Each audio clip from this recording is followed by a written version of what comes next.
नमस्कार, मैं हूं आपके साथ शिप्रा झा। प्रयागराज महाकुंभ दुनिया का सबसे बड़ा धार्मिक आध्यात्मिक समागम है और यहां श्रद्धालुओं को एक ही स्थान पर 12 ज्योतिर्लिंगों के भी दर्शन होंगे और समुद्र मंथन का दृश्य भी आप यहां पर देख सकेंगे। जी हां, ये बिल्कुल सच है। प्रयागराज के अरैल गंगा घाट के पास मुख्य मार्ग पर ये अनूठा शिवालय पार्क बनाया गया है। प्रयागराज में लगभग 12 एकड़ के क्षेत्र में विशाल शिवालय पार्क बनाया गया है। आइए आप भी हमारे साथ इस अनूठे शिवालय पार्क का सफर कीजिए। इस पार्क की खास बात यह है कि इस पार्क को टॉप व्यू से देखा जाए तो ये बिल्कुल भारत के नक्शे के आकार में बना हुआ है और इस पार्क में 12 ज्योतिर्लिंगों की विशाल प्रतिमूर्तियां भी वास्तविक नक्शे के अनुसार उन्हीं स्थानों पर स्थापित की गई हैं जहां वे एक्चुअली में स्थित है। मतलब ये कि आप यहां पहुंचकर भारत के नक्शे को देखेंगे, उसके अंदर जाएंगे तो आप एक एक ज्योतिर्लिंग के दर्शन कर सकेंगे जहां वे स्थित हैं, जो यहां आने वाले लोगों को भारत का भ्रमण करने का एहसास कराता है। खास बात यह है कि मंदिर में बनी सभी प्रतिमूर्तियां और स्ट्रक्चर को स्क्रैप से तैयार किया गया है। आइए अब आपको शिवालय पार्क का भ्रमण कराते हैं और 12 ज्योतिर्लिंगों की विशाल प्रतिमूर्तियों के दर्शन कराते हैं। जैसा कि हमने आपको पहले ही बताया, शिवालय पार्क को भारत के एक विशाल मानचित्र के आकार में बनाया गया है। शिवालय पार्क में भारत के नक्शे के बॉर्डर पर एक नहर भी बनाई गई है जो नदी का प्रतीकात्मक रूप है। नदी में बोटिंग की भी सुविधा है जिससे आप भारत की परिक्रमा करने का एहसास भी कर सकते हैं। 10 एकड़ जमीन में 12 ज्योतिर्लिंग मंदिरों के साथ कुल 22 मंदिर भी बनाए गए हैं। मतलब आप 12 ज्योतिर्लिंग के दर्शन तो करेंगे ही, 22 और मंदिर को देख पाएंगे। इस पार्क को भव्य रूप देने में 20 करोड़ से भी ज्यादा खर्च हुए हैं।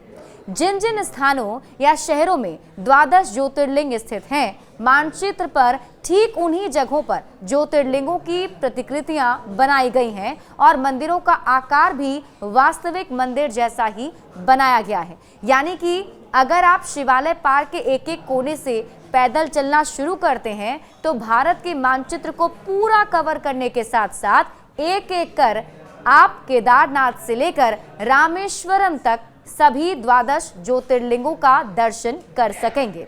शिवालय पार्क में प्रवेश करते ही समुद्र मंथन का दृश्य दिखाई देता है, जिसमें नाग वासुकी को रस्सी बनाकर देव और दानवों को समुद्र मंथन करते दिखाया गया है।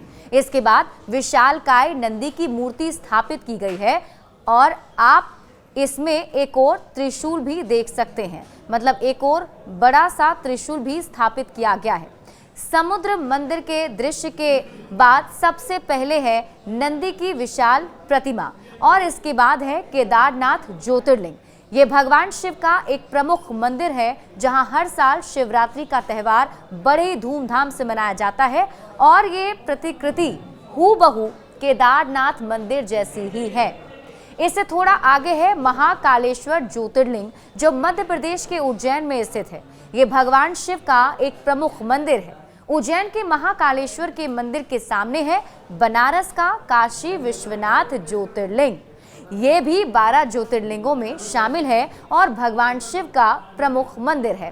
काशी विश्वनाथ मंदिर के पीछे है देवघर झारखंड में स्थित वैद्यनाथ मंदिर और महाकालेश्वर मंदिर से थोड़ा आगे नजर आता है मध्य प्रदेश के खंडवा में स्थित ओंकारेश्वर मंदिर और इसके बाद है महाराष्ट्र के एलोरा में स्थित कैलाश मंदिर और इसके पीछे बनी है आंध्र प्रदेश के श्रीशैलम स्थित मल्लिकार्जुन ज्योतिर्लिंग मंदिर की प्रतिमूर्ति और उसके ठीक पीछे यानी कि भारत के नक्शे में सबसे नीचे है तमिलनाडु का रामेश्वरम मंदिर। इसे रामनाथ स्वामी मंदिर के नाम से भी जाना जाता है। ये सभी मंदिर भारत के नक्शे के भीतर हैं और भारत का नक्शा उकेरने के लिए एक नहर बनाई गई है जिसमें बोटिंग भी होगी।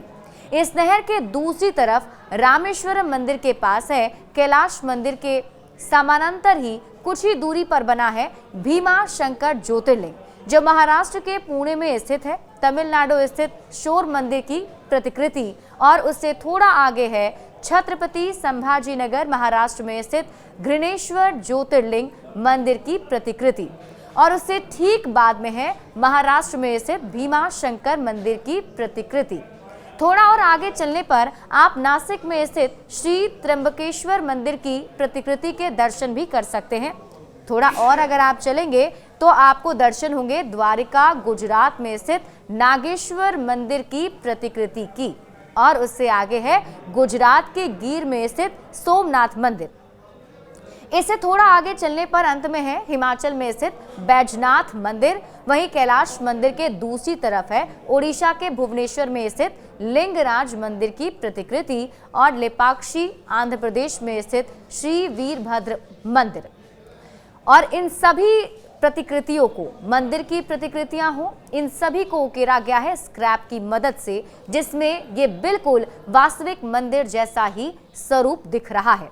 इस पार्क में बनाई गई सभी प्रतिकृतियां स्क्रैप से ही बनाई गई हैं, लेकिन यहां आकर श्रद्धालु भारत दर्शन का एहसास कर रहे हैं। दरअसल यहां आप पहुंचेंगे तो आपको एक ही जगह इन 12 ज्योतिर्लिंगों के दर्शन हो जाएंगे, और इससे बड़ी खुशी की बात श्रद्धालुओं के लिए क्या हो सकती है।